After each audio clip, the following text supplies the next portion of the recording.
Ada media dan oknum menyebarkan berita tentang keretakan hubungan antara Prabowo dengan Gibran dengan judul, "Benarkah hubungan Prabowo-Gibran memburuk?" Penggunaan tanda tanya dan ungkapan seperti "diduga" atau "kabarnya" seringkali digunakan oleh media, oknum, dan konten kreator untuk menghindari tanggung jawab hukum. Namun pada kenyataannya itu hanya cara licik untuk menyebarkan kebohongan dan memecah belah bangsa.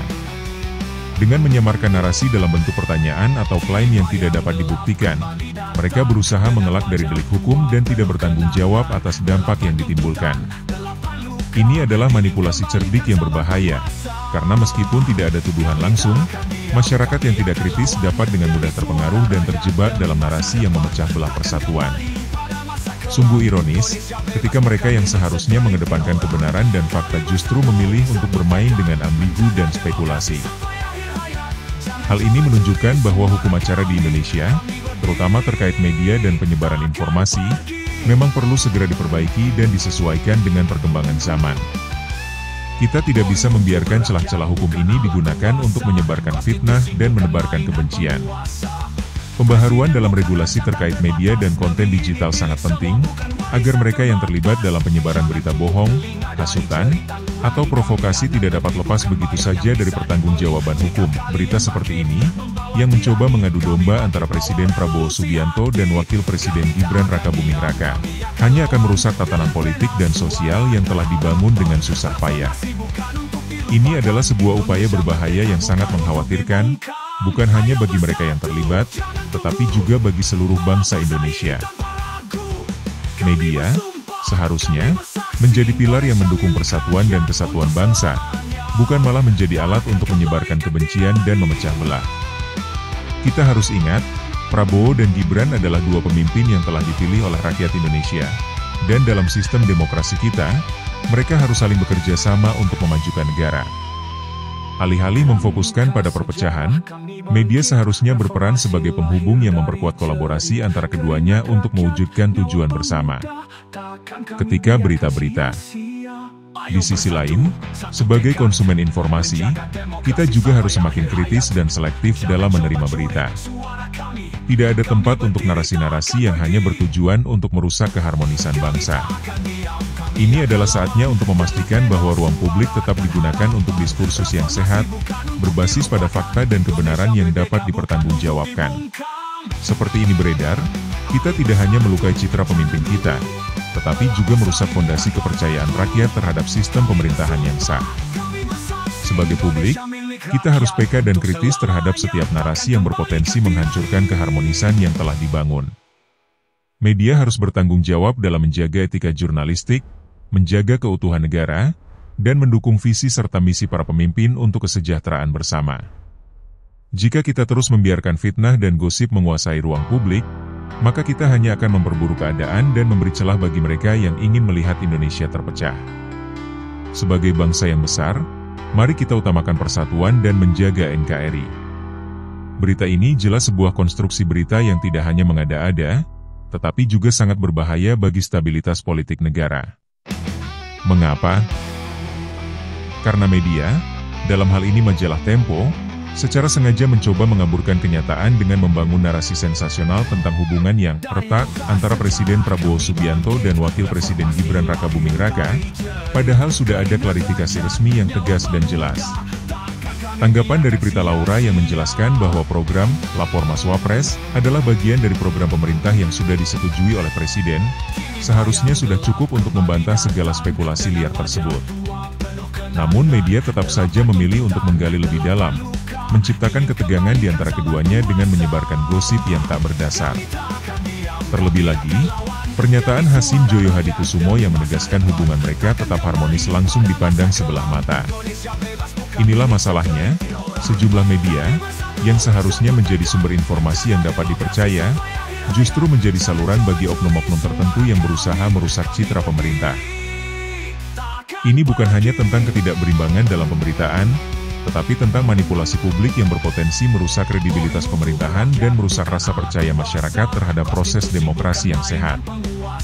Lucu sekali, di tengah rakyat berharap stabilitas dan kolaborasi kepemimpinan nasional, justru ada segelintir media dan oknum yang hobi mengarang kisah sinetron politik bertajuk "Retaknya Hubungan Prabowo-Gibran". majalah Tempo, misalnya, seperti kehabisan bahan berita hingga harus menamakan laporannya, Orkes Pemakzulan, judul yang lebih cocok untuk panggung teater dibanding produk jurnalistik yang katanya objektif. Sungguh menggelikan, ketika program pelayanan publik seperti Lapor Mas Wapres dan bantuan untuk korban banjir dijadikan dalih pertikaian, padahal itu jelas-jelas bentuk kepedulian terhadap rakyat. Tak puas dengan logika sehat, mereka mencomot 5 pejabat anonim, seolah-olah sedang menulis novel fiksi, bukan laporan faktual. Ironisnya, mereka menutup telinga terhadap pernyataan resmi dari istana, dan menutup mata pada penegasan Hasim Joyo Hadikusumo bahwa hubungan Prabowo dan Gibran baik sekali. Tapi memang begitulah, kalau ada aktor politik bayangan yang tak tahan melihat duet ini berjalan harmonis, maka fitnah dan gosip menjadi senjatanya. Sayangnya, kebohongan yang diulang-ulang tetaplah kebohongan. Dan sejarah telah berulang kali mencatat, mereka yang bermain api dengan opini busuk, akan terbakar oleh kredibilitasnya sendiri. Pemberitaan mengenai retaknya hubungan antara Presiden Prabowo Subianto dan Wakil Presiden Gibran Rakabuming Raka sejatinya merupakan bentuk penggiringan opini murahan yang tak hanya menyesatkan, tapi juga berbahaya bagi stabilitas politik nasional. Narasi yang dibangun sebagian media, termasuk dalam laporan majalah Tempo edisi 5 hingga 11 Mei 2025, terlalu jauh melampaui fakta dan lebih menyerupai drama politik pesanan ketimbang produk jurnalistik yang objektif.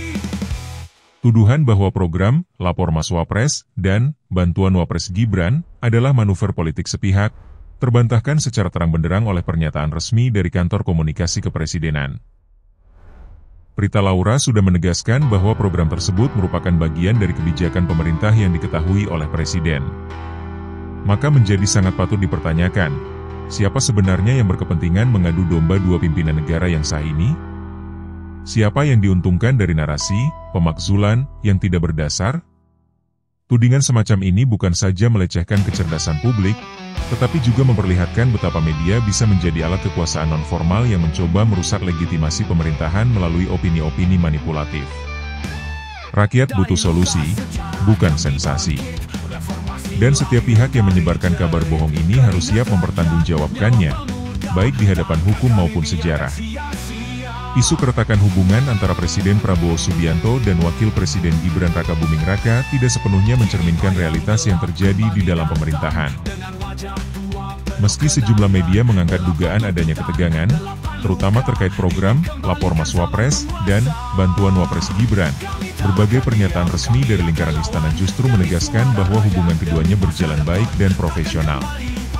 Tenaga ahli utama Kantor Komunikasi Kepresidenan, Prita Laura, menepis anggapan bahwa program tersebut bersifat sepihak dan tanpa koordinasi, dengan menyatakan bahwa inisiatif itu merupakan bagian dari program pemerintah yang telah diketahui Presiden.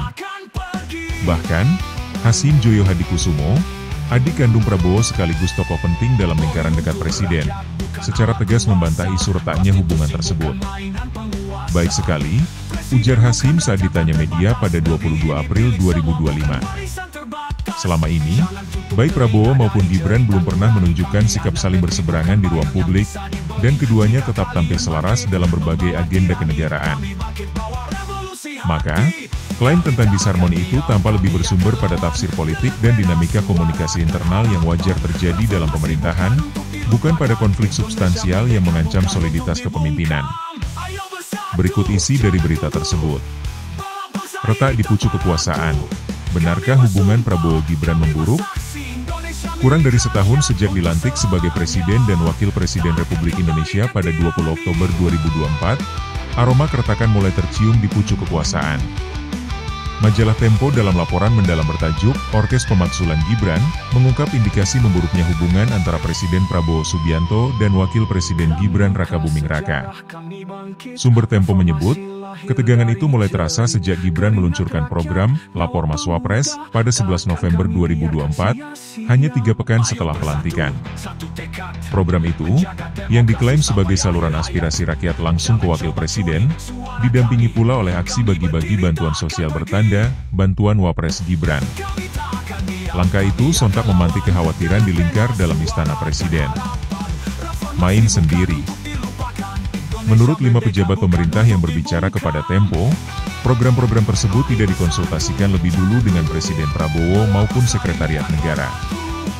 Bahkan disebut-sebut, peluncuran itu berlangsung saat Prabowo sedang berada di luar negeri menjalani rangkaian lawatan diplomatik ke 4 negara besar, China, Amerika Serikat, Peru, dan Brasil, dari 8 hingga 24 November 2024. Ketidakhadiran Prabowo memperparah kesan bahwa Gibran sedang mencuri start dalam membangun citra politiknya sendiri, terpisah dari garis komando Presiden. Dianggap tidak etis, ujar seorang sumber yang meminta namanya dirahasiakan.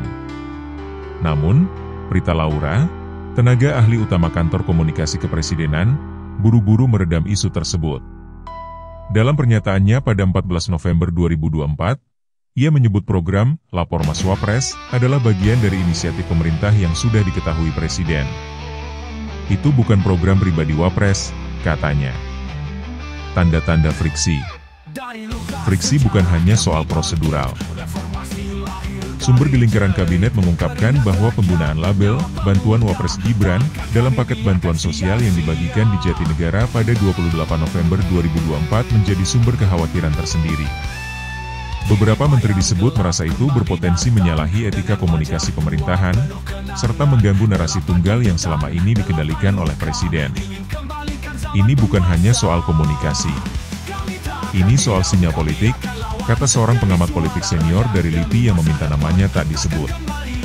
Kekhawatiran makin berkembang setelah sejumlah elit partai koalisi juga menyampaikan ketidaksenangan atas manuver politik Gibran yang dinilai terlalu cepat mencitrakan diri, bahkan sebelum kabinet Prabowo Gibran benar-benar bekerja maksimal. Hasim membantah.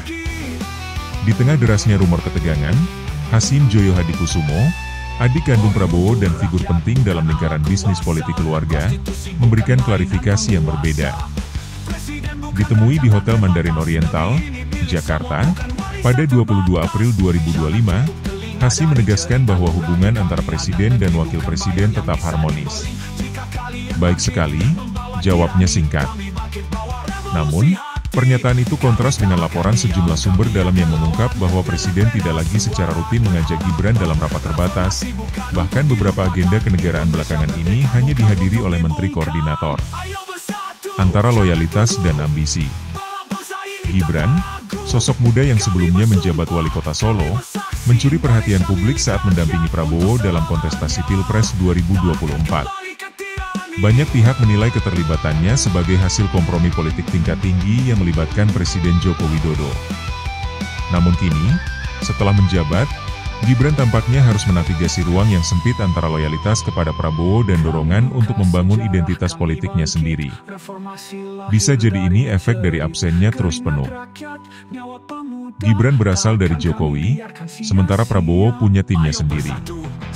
Akan selalu ada tarik-menarik kepentingan, ujar analis politik dari CSIS, dalam wawancara terpisah. Menuju krisis kepemimpinan? Meski belum ada pernyataan resmi dari istana mengenai memburuknya hubungan tersebut, spekulasi bahwa konflik ini bisa mengarah pada pemaksulan Gibran mulai menyeruak. Wacana tersebut, meski belum terstruktur, mencerminkan keresahan yang lebih dalam, bahwa duet Prabowo-Gibran mungkin bukan koalisi yang solid, melainkan aliansi kompromistis yang mudah retak saat kepentingan bertabrakan. Jika hubungan ini benar-benar memburuk, dampaknya bukan hanya pada stabilitas pemerintahan, tetapi juga pada masa depan politik Gibran dan kelanjutan pengaruh Jokowi dalam arena kekuasaan nasional.